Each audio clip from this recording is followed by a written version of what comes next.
Okay guys, I feel like it has been ages since I last filmed anything, put up a vlog, and just wanted to give you guys the whole rundown, where I've been, what I've been doing. If you read the title and you clicked on the video, then you probably know exactly where I've been and what I've been doing.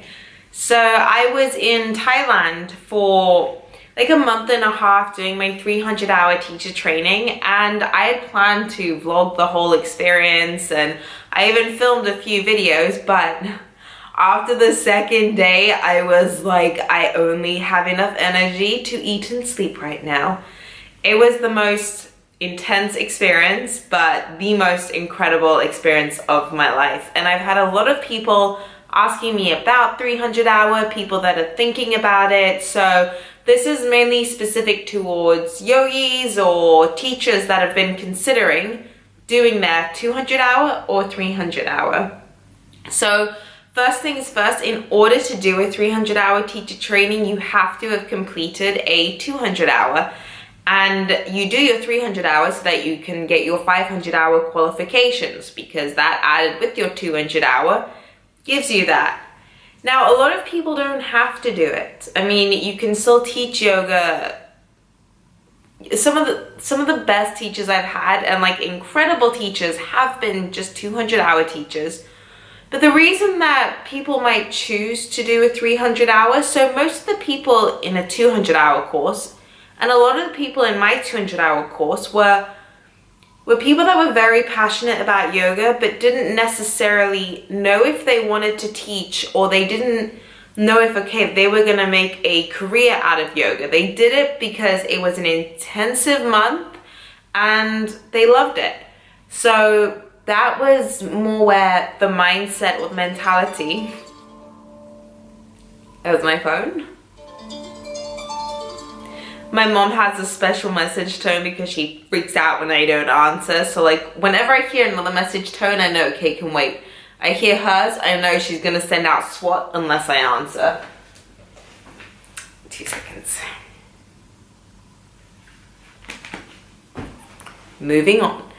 And so the difference between the people that are in like I told myself not to fidget with my hair. The difference between people in a 300-hour training compared to the 200-hour, where obviously it is a bit of an investment. It's not exactly the cheapest thing to do, but the people that choose to do a 300-hour, people that are very dedicated towards teaching, more such like they know they have established themselves as yoga teachers. They know this is the career that they want to take on. They want to advance their teaching practice. And the reason I did my 300 hours, one, this course was on my bucket list a year ago. It was the Bryce Yoga teacher training. I'm gonna link everything in the description below. So we started off the day, what to expect with the day for a 300 hour. We started off the day at 7 a.m. We did an hour or half an hour of meditation, and then it was a 2.5-hour practice. Dude, like I thought it was gonna be chilled and a bit more mellow, but I have never been pushed so mentally, physically, and emotionally in my entire life, but in the best way possible. As in, you have to be pushed to your breaking point, and you have to, you know, expose yourself to what your certain limitations are in order to grow, create new space, and develop new limitations, develop new boundaries. The only way to become stronger is to lift something or to be stronger than you are now. So you've got to increase that muscle mass, and that comes with the same type of, I'd say, theory or philosophy when it comes to growing emotionally, mentally. You've got to push past that current breaking point that you have. And it was such a loving, warm place that everyone was there to support each other. We were all there and we all loved the same things. So I couldn't have asked for a better environment or place to be pushed to those certain limits. And so after that, we did the physical practice. After the physical practice, we had a 1-hour breakfast. After the 1-hour breakfast, it was 3 hours or so of lectures and clinics. Like by clinics, I mean like adjustment clinics. So we were doing physical work then too.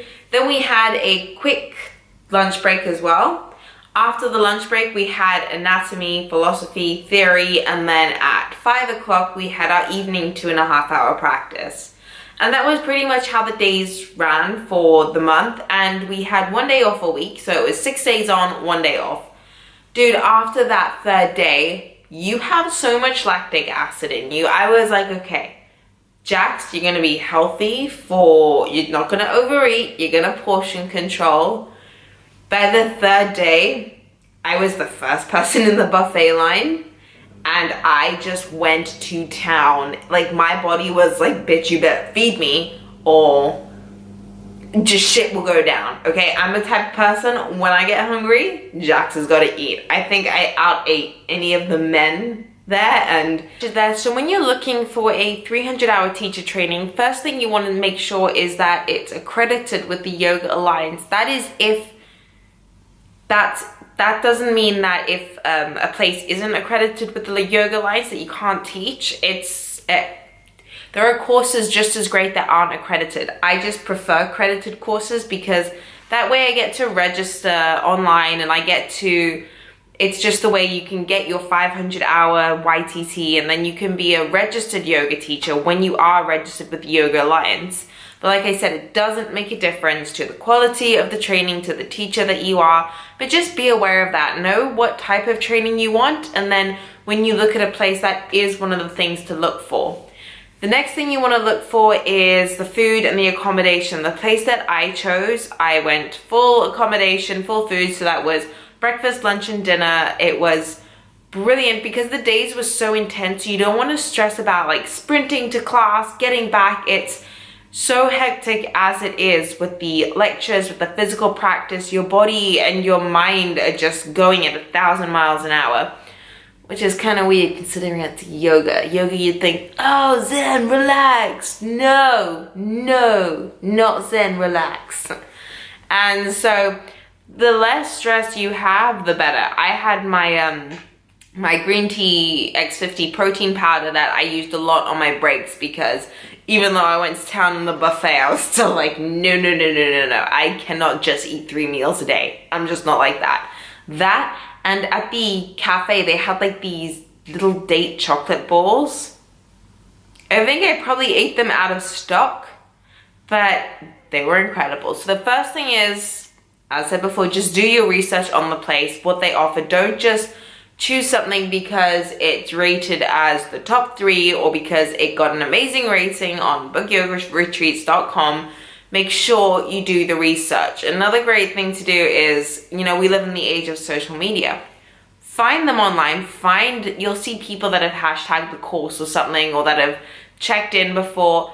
Ask them. Ask someone that has done that specific course what it was like. Obviously, it won't be exactly the same, but it's always better getting a first-hand experience instead of trusting a lot of reviews that you've read, because a lot of the reviews can be sponsored or paid or what have you. So that is really important. Another thing I've seen is people are always asking, what do they pack for a yoga teacher training? Let me tell you, my friends, I thought I was a minimalist. Turns out I'm not. I cannot pack like that. The thing is, if you're practicing twice a day, you need to at least give yourself 2 yoga pants a day, because you don't want to sit all day chafing and sweating in smelly yoga pants, because I'm telling you now, it will give you infections in places that you don't want infections, which is why I made sure I always had a clean pair with me. Also, check about the laundry services of the place you are staying at. I was lucky enough that I did have a laundry service there, so all was good in the hood. If it's a yoga teacher training and you're sweating a lot, be careful about wearing shorts. Some people can grip to their sweaty arms or something like that when they're doing advanced postures or arm balances. Personally, I need the grip with my yoga pants. So make sure at least 3/4 of the material that you have is longer. Places that offer them, like I did my 200-hour in Bali, and this one was in Thailand, and mosquitoes. So many mosquitoes. Make sure you have repellent. The most incredible couple I've ever met in the 200 hour got dengue fever.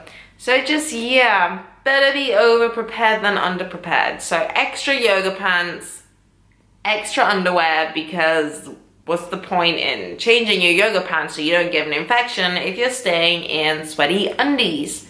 Not cool, guys. Not cool, and not a place where it's easy to get treated for that type of stuff. So my advice is just avoid it at all costs. The next thing I'm gonna tell you is just as many sports bras. And then for my 200 hour, I had packed things like a couple dresses. I was like, okay, maybe I'll go out on the weekend, a pair of heels, makeup. Dude, nope. Nope, you do not need that stuff. I can tell you now, you're probably not gonna go out. And when you're so tired on that day off, you just wanna sleep. Some people did go out. Kudos to you. I'm an old lady. I have the soul of a granny. I'm like, just leave me in bed with my Netflix or with a book. Like, if I have a day off, I'm gonna spend my day off chilling. Jax does not do dancing and partying on the day off. It's just not happening. I just don't have the stamina for that. But if you do, then bring a dress. If you don't, then don't. My advice is don't, because if you honestly overexert yourself on that day off, you're fucked for the rest of the week. You're just like trying to play this catch up, and then you're tired, and then you can't absorb stuff, and then you're sitting there like slowly closing the eyes. Slowly to the point of no return. You know when your blinks get longer and longer and longer to the point where you ain't blinking anymore. You learn how to literally master falling asleep in the upright position. Boom. Then I would do my own type of circuit training before, so I had very separate exercise clothes for that. And you know what? The only shoes you need is one pair of flip-flops. Don't do what this guy did and bring loads of plimsolls and other flat shoes. You're like, maybe. No, it takes up bag space. Use that extra bag space for things like protein powders, coffees. One amazing human being brought a NutriBullet. I was like, why didn't I think of that? Why? One, I wouldn't have had the time, or I don't like keeping fruit in my room because it draws in all the ants, and I'm just waffling on and on and on here. Short story, you don't need as many shoes as you think you do. Really, don't pack as much for the times that you're not in class. You won't need jeans unless you're going somewhere cold and it's maybe in the US that you're going, then you're gonna go out one day. Honestly, jeans are a waste of space in a bag. Don't do it. Also, when I travel, I don't pack shampoos and conditioners because I plan on getting it as I land there, because it just, again, it takes up bag space, not worth it. Okay, so just to sum it up, first, do your research on the course. Don't just trust the website of the course in particular that you do. Look up personal reviews. Try and get in touch with someone that has done it. Look up a YouTube video. But just don't just use one source to review that specific course. Check the content of the course. Some courses are vinyasa, hatha, yin. There are so many different types. Also check about the philosophy of the course. If you've done your 200 hour, maybe you were drawn to more of the Bhagavad Gita philosophy. Look for a course that may be more spiritual, more technical, more asana based. It's every course will fit a certain individual, and then it won't be as much for another individual. So you know yourself well enough, if you've done your 200 hour, that you know the type of yoga you were drawn to, you know what you like to teach, and so find a 300 hour just to complement that. Like I said, they are all so different. There are some that do a lot on the chakras, that just make sure, because it is a real investment, make sure you know what you're doing, and it makes it so much easier, so much more worth it. Next thing, do research on the area. That's what I did. Before I left, I thought, okay, maybe the Wi-Fi is gonna be crappy when I get there, or I won't have time to. So before, I looked up closest grocery stores, closest food chains, You just need that. You are so busy once you get there, you don't have that type of time. Next thing is pack smartly. Pack for what you are spending the majority of your time doing. This fantastic human being over here tends to spend more time packing for the things that I might do, or for the things that I'd like to do, or for the minority of the time. Like, I might go out dancing one time, so I'm gonna bring like 6 dresses. Rookie mistake, guys. Pack sparingly and bring food or snacks, staples, until you can find a place where you can get that. Like, I had packed a whole bag of almonds. I was like, okay, this is like 2 kilos. This should last me a good 2 weeks. No, it kind of lasted like 4 days. But portion control, working on it. Maybe gonna be my 2018 New Year's resolution, but for now, not happening. Now I'm like, I'm okay. I'm okay where I'm at, you know? We've all got to progress somewhere. So I hope that was helpful. If you have more questions, I tried to fit as much as I can, talk as quickly as I could in this small frame of time. But if you have any questions, leave them in the comments below. I will get back to you. If you need any references, any referrals, I am more than happy to let you know exactly what specific brands I like, what yoga mats I like, anything along those lines. And because there is a lot of advertising on Instagram, but some of the products that I've ordered because I liked the person advertising them were shitty. Like, I got them, I was like, what? No, see-through, no see-through yoga pants. And so let me know if you want any advice on websites, on what the quickest is to deliver, and courses. Any questions on Thailand or Bali, just let me know. And I hope you have an amazing day. Give this video a thumbs up if you liked it, and I will see you in my next vlog.